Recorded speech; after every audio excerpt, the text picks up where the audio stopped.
Hey there, food family. It's your Oklahoma food dude. And today we're talking everything chicken. And I thought before you cook any chicken dishes, you need to know how to cut up a chicken and prep it. Whether you're frying it, baking it, broiling it, whatever you're going to do with it, start with a whole chicken, cut it up. It's the best value for you to do that. Some people get intimidated with cutting up a chicken, but I'm going to show you how to do it. It's a real easy task. Then we're going to drop it in the bucket. We're going to brine it with buttermilk. And tomorrow we're going to fry it and make some good old-fashioned Oklahoma Southern fried chicken. Okay, this is a typical fryer that you might get at your grocery store. I always suggest when you're doing chicken, do the very best chicken that you get. A free range is one of the best in my opinion. They're pretty available today. Check to see if you have a local grower that can give you really fresh chicken. Let's look at the anatomy just a little bit. Neck, tail, legs, and wings. And on the other side, these are the big breasts that come with that. And to cut it up, we're just gonna break it into its components so that you can understand. So let's go over here and start with the wing. So typically you're going to use these wings either to fry or make buffalo wings, but if you pull back, you will see the joint right here where that joint is. And so we're going to just sort of snip that back. You heard it break. We're going to go in here right at that joint, press down and cut it. And there we have our chicken wing. Now we're going to do the same thing that we did there with the legs. We're going to come in here, cut down so that we can see where that joint, where the bone is actually tied to the chicken. And in this case, we're going to take what would be called the leg quarter. And if you come back and look, here you see the actual leg, you see the quarter, the thigh that's right in here. We're going to come in here and separate that. Get your thumb underneath that. Cut back on this. And again, pull that over. See the bone pop out?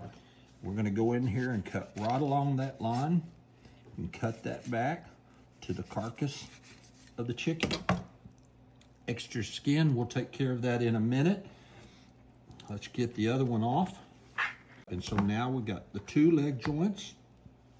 We're going to set the carcass off to the side here and talk about separating this meat.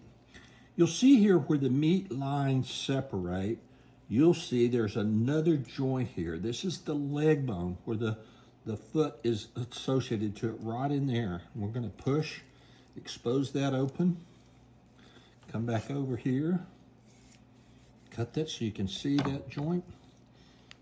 Pop. There's the joint. Kind of come in there and cut that away and follow right along that line of fat as it goes into the joint. Cut it back. And there's our thigh. The extra meat, we'll come back and treat that off. Cut off this little bit of extra skin right here, depending on how much of the skin that you actually want to leave onto it. I like a little skin because the way we're going to fry this thing makes that skin really crispy. But there's a typical drumstick that you might have. Here we go. You can pull this bone if you want to on out of here. I'll go ahead and do that. So then you'll have a boneless thigh that's coming here. We'll go in here and sort of debone the meat off of this, just like you'd do if you were hunting. You'll harvest that meat down, pull just the bone out of it, and there we have a clean thigh bone. We're going to discard. And now we have a boneless. Here's the skin on it because I like the skin. Chicken thigh. And that leaves us with the main carcass. So most people don't want this backbone. It's very, very bony. And so we're going to cut that out. And for this, we're going to use, I found shears is the best way to do it. So I always like to start at the neck. You can feel where the rib cage is, right off over here. You come in, cut that back, cut those out, real easy snap. And now we're going to expose it. You'll see again here where the rib cage is on this side. I'm going to get in here, cut that back off of it. Cut back down through here.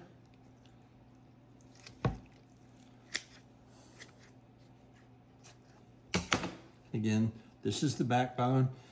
It's got a lot of flavor in it, but I'm going to keep that to make chicken stock.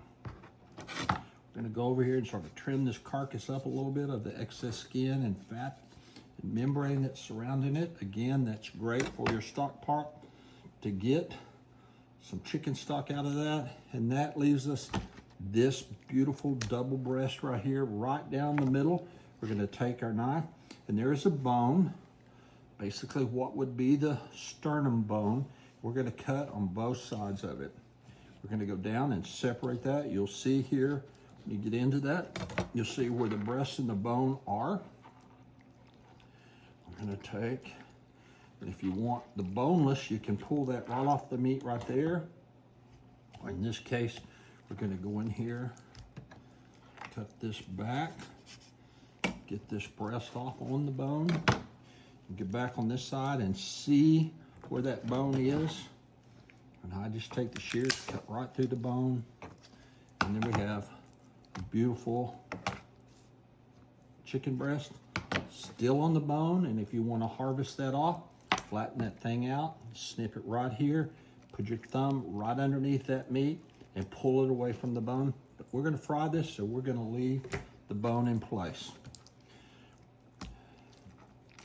Here's the edge of that big sail bone, that sternum bone that's in there. So we're gonna do the same thing, make that cut down there, separate that off, put your thumb in between that bone and push the meat away from it.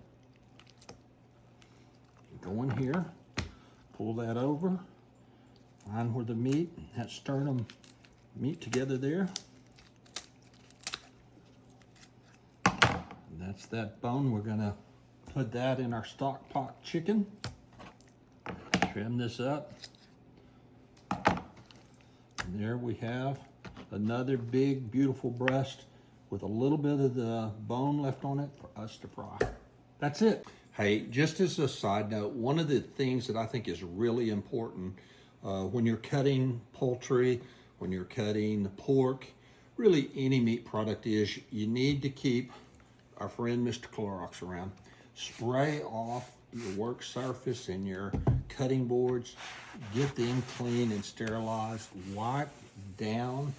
And remember to always do this as part of sanitation. What I think is really important, and what the one thing to elevate your chicken or turkey or a lot of different meats is to brine them. And I'm going to give you a quick 30-second science lesson. Brining is basically osmosis.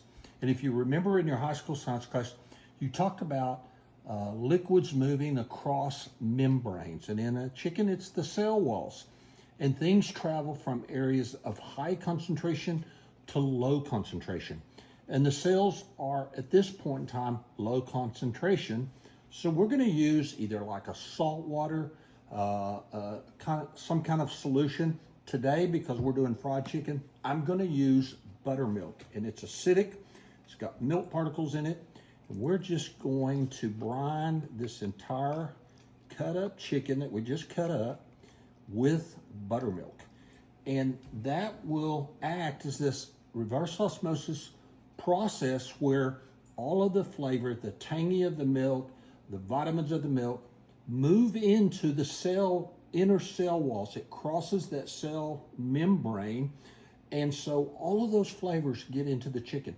The same thing happens when you use salt water and liquids with that salt water. It moves that flavor, it adds all the moisture to the cells, so the cells plump up, and you got a really moist, really highly flavorful bird then to cook. So there you have it in how to brine poultry or pork. You can brine almost any meat that you'd like to try.